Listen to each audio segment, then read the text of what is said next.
Mic दे दो। ठीक है, नमस्कार। आप सबका यहाँ समय निकाल कर आने के लिए बहुत बहुत शुक्रिया। आज से करीब 3 साल पहले जो अभियान, जो प्रयास, जो गांधी की परिकल्पना लेकर हम लोगों ने पश्चिम चंपारण से यात्रा शुरू की थी, उस यात्रा में आज करीब 1.25 करोड़ लोग पूरे बिहार से जुड़े हुए हैं और उसमें एक बहुत बड़ी तादाद मुसलमान साथियों का भी है। तो मैं सबसे पहले उन मुस्लिम साथियों का अभिनंदन करना चाहता हूं, उनका धन्यवाद करना चाहता हूं, जिन्होंने सारी कठिनाइयों के बावजूद, और खासकर जो साथी हमारे मंच पर बैठे हैं, मैं समझता हूं कि जब आपके समाज से ये सवाल उठता है कि भाई जनसुराज में क्यों जा रहे हो, तब उस दौर में जब जनसुराज को मुसलमान अपना नहीं मानता था, उस दौर में जिन साथियों ने जनसुराज को अपनाया, जनसुराज में मुसलमानों को जोड़ने में अपना कंधा लगाया, जनसुराज की बात को मुसलमानों तक पहुंचाने में मदद की, मैं हर उस व्यक्ति का अपने दिल से धन्यवाद कर रहा हूं। उनका बहुत बहुत शुक्रिया। आप जो साथी यहाँ आए हैं, आज की बैठक की जो पृष्ठभूमि है, आज हम लोग क्यों मिल रहे हैं, आज से करीब 8-10 दिन पहले मैंने अपने मुसलमान साथियों से ये पूछा कि भाई आज के तारीख में मुसलमानों का क्या नजरिया है जनसुराज को लेकर, क्योंकि पिछले 3-4 महीनों से हम लोगों ने, खासकर व्यक्तिगत तौर पर मैंने, मुसलमानों के साथ जो रास्ता रखना है, जो बातचीत करनी है, जो संवाद स्थापित करना है, उसमें जानबूझकर थोड़ी कटौती की है। मैं जब पैदल चलता था तो हर प्रखंड में वहां के मुसलमान साथियों को बुलाकर जनसुराज के बारे में एक बात करता था, लेकिन पिछले 3-4 महीनों में आपने ये महसूस भी किया होगा कि प्रशांत किशोर की ओर से मुसलमानों को तक पहुंचने के लिए कोई विशेष प्रयास, विशेष संवाद नहीं किया जा रहा है।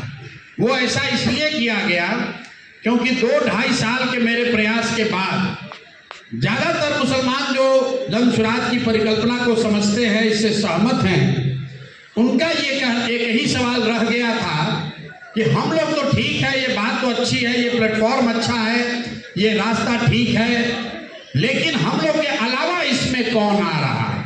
ये एक बड़ी चिंता, बड़ा सवाल मुसलमानों के मन में रहा है।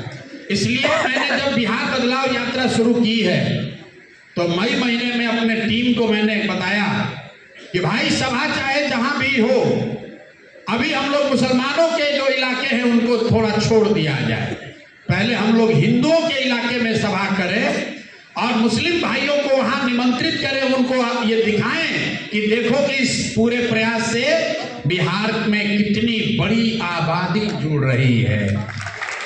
कोई एक जाति विशेष का आदमी नहीं जुड़ रहा है, कोई एक धर्म विशेष का आदमी नहीं जुड़ रहा है।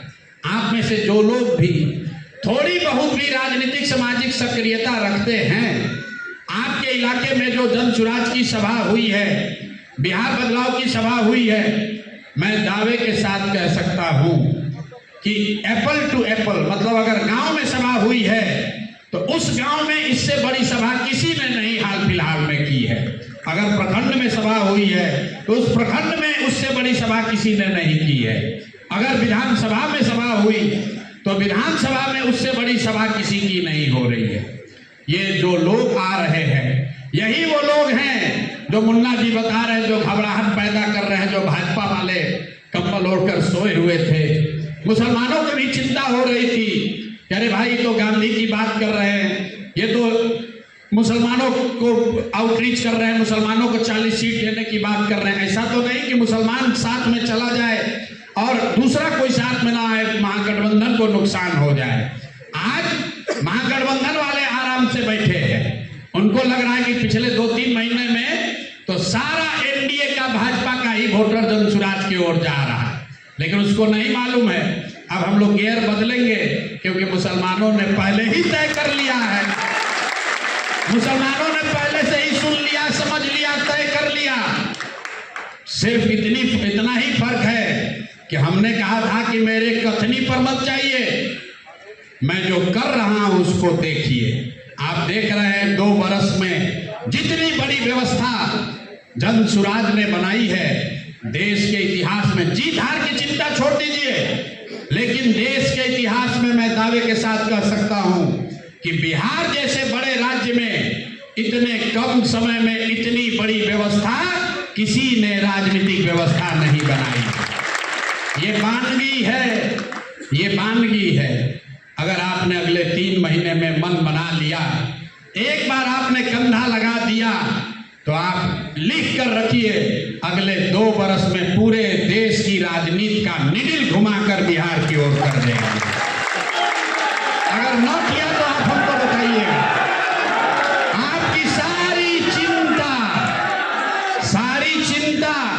29 तक नहीं पहुंचने देंगे, 27 में ही मामला निपटा दिया जाएगा। आप खाली कंधा लगाइए, आप कंधा लगाइए। और आप में से जो लोग दानिश्वर हैं, समझने वाले लोग हैं, वो आप समझते हैं आपकी लड़ाई 29 में नहीं है, आपकी लड़ाई 27 में है। आपकी लड़ाई बिहार में नहीं है, आपकी लड़ाई देश में बाद में लड़ी जाएगी, आपकी लड़ाई पहले यूपी में लड़ी जाएगी। तो मेरे भाई, बिहार के मुसलमानों पर एक बहुत बड़ी जिम्मेवारी है। एक बार बंगाल के मुसलमानों ने मेरी बात मानी। 2021 में मालदा के, मुर्शिदाबाद के मुसलमानों ने मेरा आग्रह माना और उन्होंने ममता बनर्जी को वोट दिया। आप जाकर जांच लीजिएगा, 2021 से पहले 10 बरस से ममता बनर्जी वेस्ट बंगाल में चीफ मिनिस्टर हैं, लेकिन मालदा के, मुर्शिदाबाद के मुसलमानों ने कभी तृणमूल कांग्रेस को वोट नहीं दिया। वो जीवन भर गनी खां चौधरी की वजह से जीवन भर उन्होंने वोट सिर्फ और सिर्फ कांग्रेस को दिया था। लेकिन 2021 में मैंने जाकर उनको बताया, मेरे भाई गनी खां चौधरी भी अगर आज होते, पूरे देश के मुसलमानों पर सीए एनआरसी का तलवार लटक रहा है और इसको रोकने का एक ही तरीका है कि भाजपा को बंगाल में हराया जाए। वहां के मुसलमानों ने ये बात समझी और उत्तर दिनाजपुर में, मालदा में, मुर्शिदाबाद में भाजपा का छोड़िए कांग्रेस का भी खाता नहीं खोला। एक लाइन से टीएमसी जीत कर आई। और आप याद कर लीजिए 2 मई 2021 जिस दिन बंगाल में रिजल्ट आया और जब पूरा देश का लोग कह रहा था कि भाजपा 200 सीट जीतेगी, यही लड़का प्रशांत किशोर ने खड़ा होकर कहा था चुनाव के रिजल्ट के 6 महीना पहले कि इसी बंगाल में अगर भाजपा को 100 के नीचे नहीं रोके तो जीवन में संन्यास ले लेंगे। 2 मई 2021 को क्या हुआ? 2 मई 2021 को भाजपा को हम लोगों ने 77 पर रोका। बंगाल में जो हुआ सो हुआ। जिस दिन भाजपा को बंगाल में रोक दिया गया, उसके बाद से सीए एनआरसी का कहानी ही बंद हो गया। तो मेरे भाई